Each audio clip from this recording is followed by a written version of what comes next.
Okay, so this is my Marshall SC20. It's from the combo, so it's upside down, but it's still an SC20. I've pulled it out so that we can test a few different output valves in it, see if there's any difference in sound, and see how it biases, maybe do a couple of calculations. So I've got the stock Marshall EL34s that came in the amp.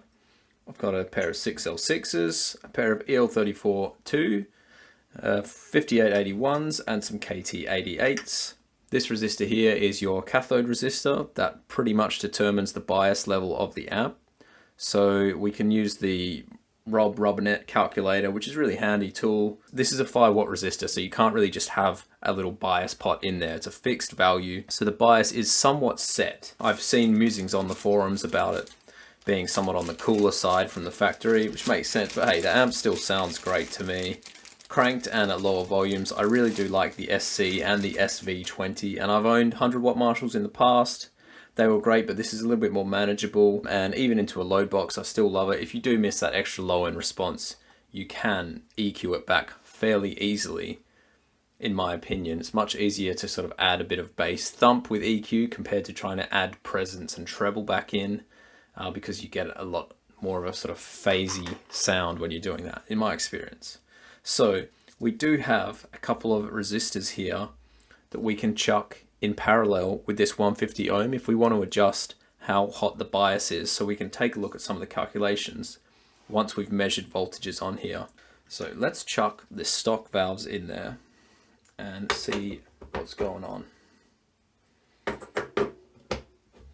Okay, I've got the amp switched on now. It's in the high power mode. Don't worry if you see the indicator flickering. It's just dying a little bit inside the switch there. The space there is going to be pin 6.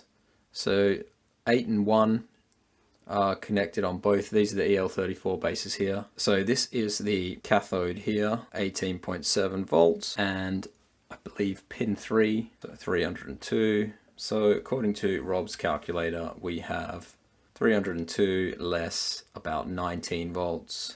So we have 283 plate to cathode voltage, and we can use the cathode resistor voltage drop calculation. We've got 2 EL34s, voltage across that resistor 18.9, cathode resistor 150 ohms, calculate. So according to the calculator, that is fairly low, and if we go up to the top bit here, select EL34 when we can find it, 25 watt, calculate that. So we would expect for a cool bias 75.1 DC milliamps. So we're just going to play a few chords. We got everything pretty much all the way up, just so it's pushing the power amp as much as possible to hear if there's much difference in the output valves and the bias.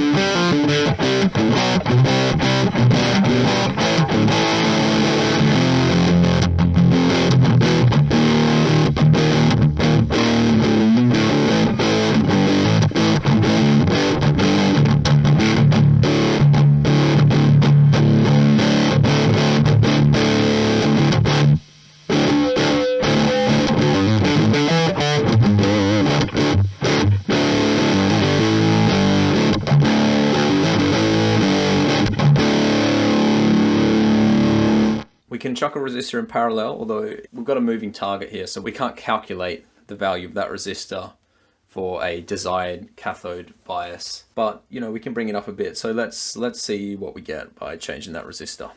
Got a 470 ohm 3-watt resistor, should do the trick. And we can double check what we've done. There we go. So just as we calculated, or just below 112. We're just going to take some more measurements, see what the bias is saying with that extra resistor in there. So interestingly, it does seem to pull down that plate voltage a little bit with the lower resistance to ground from the cathode, looking like about 298 thereabouts, maybe, yeah, 298 I think, and then 17.2.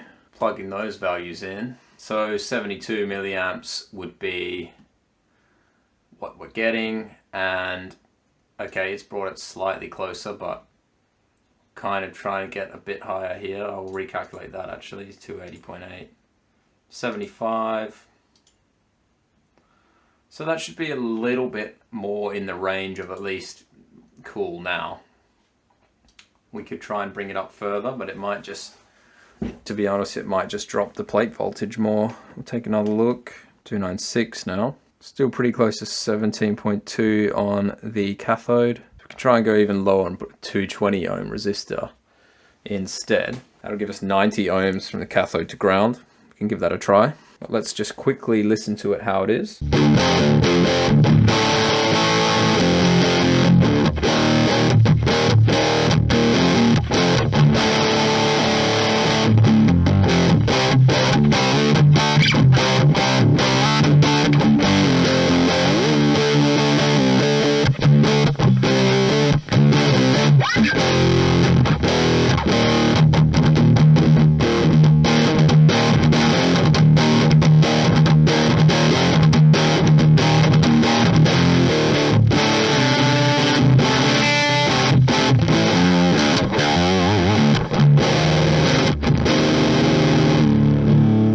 So chucking in the 220 ohm now. So that should bring it down even more. Cool, 88.36. So once again, it is just pulling down that plate voltage pretty significantly. No sign of any red plating at least. So we're looking at 15.5, 290. So that has gotten it up a little bit hotter now. So we're at 82.9 milliamps per valve, which is pretty close to 95% dissipation. Let's hear how it sounds now.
Cool.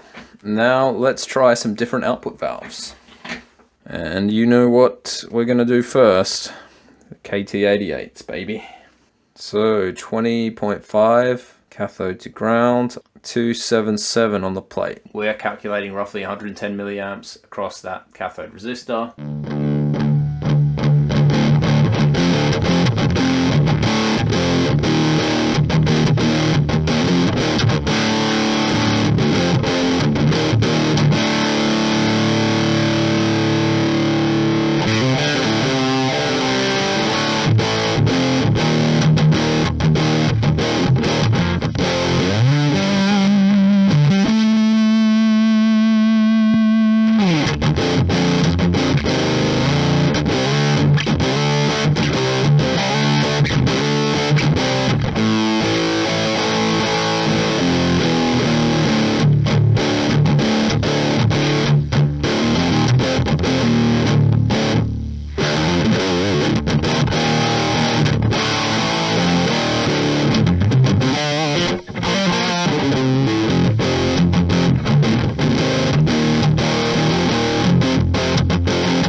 Okay, so with the 6L6s in there now, we've got 87 milliamps per valve.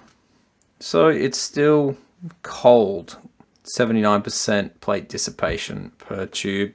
So ideally we would bring that current up.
To me, output valves make barely any difference to the tone and EQ.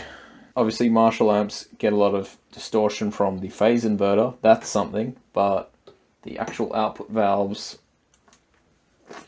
I don't care too much as long as they're loud and they don't red plate. Okay, so we've got the stubby 5881s in there now. So for the 5881s, the bias works out a little bit better. 80.5 milliamps for 85% dissipation. We're at about 83 milliamps. So let's see how it sounds.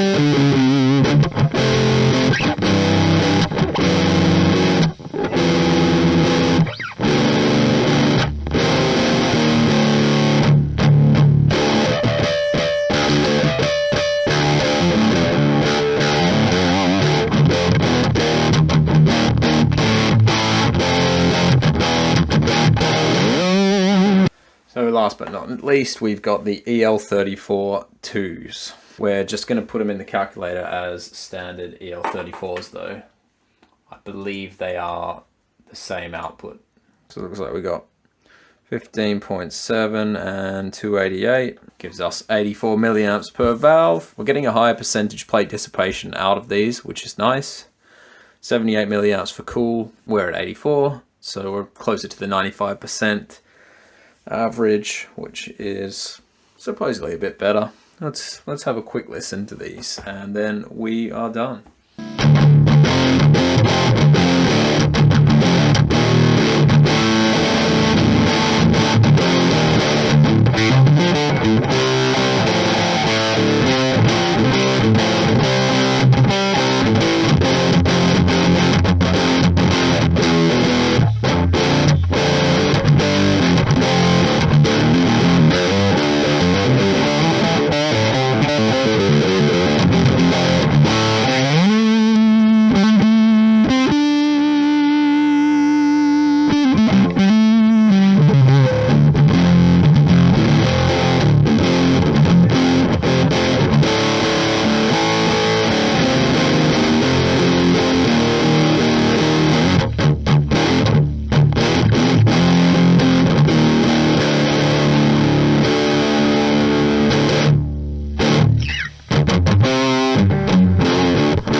Last thing we're going to do is chuck another resistor in parallel bring the equivalent resistance down. Okay, 78.32. Let's see how this goes. Okay, that gives us 90.5 milliamps per tube per valve. 92.3 would be 100% dissipation. So now we're in a better place theoretically. Let's see how this sounds anyway.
And I think we're going to chuck the KT88s back in just for fun. So with the KT88s and only 78 ohm cathode resistor, we have got 116 milliamps plate current. So it's still cold for those. I think we're still in a safe range there. All right, let's give that a listen now.